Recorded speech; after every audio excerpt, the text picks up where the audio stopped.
ಬೆಂಗಳೂರಿನಲ್ಲಿ ನಡೆದಿದೆ ಒಂದು ಹೃದಯ ವಿದ್ರಾವಕ ಘಟನೆ.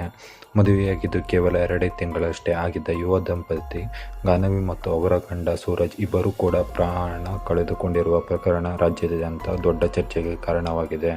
ಗಾನವಿ ಮೂಲತಃ ಬೆಂಗಳೂರಿನ ರಾಮಮೂರ್ತಿ ನಗರದಲ್ಲಿದ್ದು ಬಿಕಾಂ ಪದವಿ ಪೂರೈಸಿ ಮುಂದಿನ ದಿನಗಳಲ್ಲಿ CA ಓದಬೇಕೆಂಬ ಯೋಜನೆ ಹೊಂದಿದ್ದರು. ಮನೆಯವರ ನಿರ್ಧಾರಕ್ಕೆ ಅನುಗುಣವಾಗಿ ವಿದ್ಯಾರಣ್ಯಪುರದ ಸೂರಜ್ ಅವರೊಂದಿಗೆ ಅಕ್ಟೋಬರ್ 29ರಂದು ಮದುವೆ ನಡೆಯಿತು. 2 ಕುಟುಂಬಗಳು ಆರ್ಥಿಕವಾಗಿ ಸದೃಢವಾಗಿದ್ದು ವರದಕ್ಷಿಣೆ ಬೇಡಿಕೆ ಇರಲಿಲ್ಲ ಎಂದು ಕುಟುಂಬದವರು ಹೇಳಿಕೊಂಡಿದ್ದಾರೆ. ಮದುವೆಯ ನಂತರ ಬೆಂಗಳೂರಿನ ಅರಮನೆ ಮೈದಾನದಲ್ಲಿ ಅದ್ದೂರಿಯಾಗಿ ರಿಸೆಪ್ಷನ್ ಕೂಡ ಆಯೋಜಿಸಲಾಯಿತು. ಆದರೆ ಮದುವೆಯ ನಂತರ ಕೆಲವೇ ದಿನಗಳಲ್ಲಿ ಗಾನವಿ ಕಡೆಗೆ ಕೌಟುಂಬಿಕ ಕಲಹಗಳು ಆರಂಭವಾದವು ಎಂದು ಗಾನವಿ ಕುಟುಂಬದವರು ದೂರಿದ್ದಾರೆ. ಹಣ, ಆಸ್ತಿ ಮತ್ತು ಒಡವೆ ಕುರಿತು ಬೇಡಿಕೆ ಇದ್ದಾಗಿದ್ದು ಅವರು ಆರೋಪಿಸಿದ್ದಾರೆ. ಜೊತೆಗೆ ದಾಂಪತ್ಯ ಜೀವನದಲ್ಲೂ ಅಸಮಾಧಾನವಿತ್ತು ಎನ್ನುವುದು ಕುಟುಂಬದ ಮಾತಾಗಿದೆ. ಆದರೆ ಈ ಆರೋಪಗಳು ನಿಜಾಸತ್ಯವು ತನಿಖೆ ನಂತರವೇ ಸ್ಪಷ್ಟವಾಗಬೇಕಾಗಿದೆ ಎಂದು ಪೊಲೀಸರು ತಿಳಿಸಿದ್ದಾರೆ.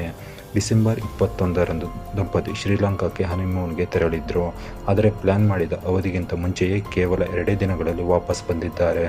ಮನೆಗೆ ಬಂದ ಬಳಿಕ ಇಬ್ಬರ ಮಧ್ಯೆ ಜಗಳ ತೀವ್ರಗೊಂಡಿದ್ದು, ಈ ಹಿನ್ನೆಲೆಯಲ್ಲಿ ಗಾನವಿಯನ್ನು ಕುಟುಂಬಸ್ಥರು ಮನೆಗೆ ಕರೆದುಕೊಂಡು ಬಂದಿದ್ದಾರೆ.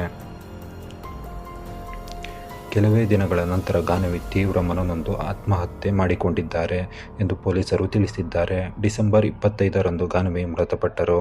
ಈ ಘಟನೆಯ ನಂತರ ಗಾನವಿ ಮನೆಯವರು ಸೂರಜ್ ಕುಟುಂಬದ ವಿರುದ್ಧ ಗಂಭೀರ ಆರೋಪಗಳನ್ನು ಮಾಡಿದ್ದಾರೆ.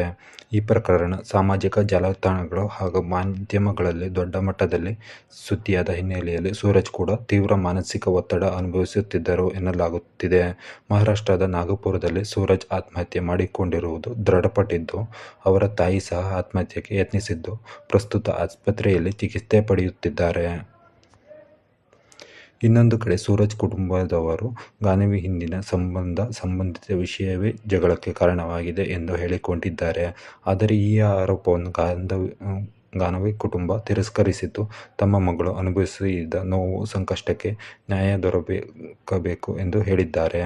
ಸದ್ಯ ಪೊಲೀಸ್ ಇಲಾಖೆ 2 ಕುಟುಂಬಗಳ ಹೇಳಿಕೆಯನ್ನು ದಾಖಲಿಸಿಕೊಂಡು ಪ್ರಕರಣದ ಎಲ್ಲ ಆಯಾಮಗಳನ್ನು ಪರಿಶೀಲಿಸುತ್ತಿದ್ದು, ನಿಜಾಸತ್ಯ ಬಹಿರಂಗವಾಗುವುದು ತನಿಖೆ ನಂತರ ಮಾತ್ರ ಎಂದು ಅಧಿಕೃತ ಮಾಹಿತಿ ನೀಡಿದ್ದಾರೆ. ಈ ದುರಂತದಲ್ಲಿ 2 ಜೀವಗಳು ಕಳೆದು ಹೋಗಿದ್ದು, 2 ಕುಟುಂಬಗಳು ದುಃಖ ಸಾಗರದಲ್ಲಿ ಮುಳುಗಿವೆ. ಮದುವೆ ನಂತರ ಪವಿತ್ರ ಬಂಧನದೊಳಗೆ ಕಲಹಗಳು ತೀವ್ರಗೊಂಡಾಗ ತಕ್ಷಣ ಸರಿಯಾದ ಸಲಹೆ, ಕಾನೂನು ನೆರವು ಹಾಗೂ ಕುಟುಂಬದ ಮಾರ್ಗದರ್ಶನ ಪಡೆಯುವುದು ಅಗತ್ಯ. ಜೀವ ಮಾತ್ರ ಅಮೂಲ್ಯ. ಮುಂದಿನ ಬೆಳವಣಿಗೆಗಾಗಿ ಕಾದು ನೋಡಬೇಕು. ಧನ್ಯವಾದಗಳು.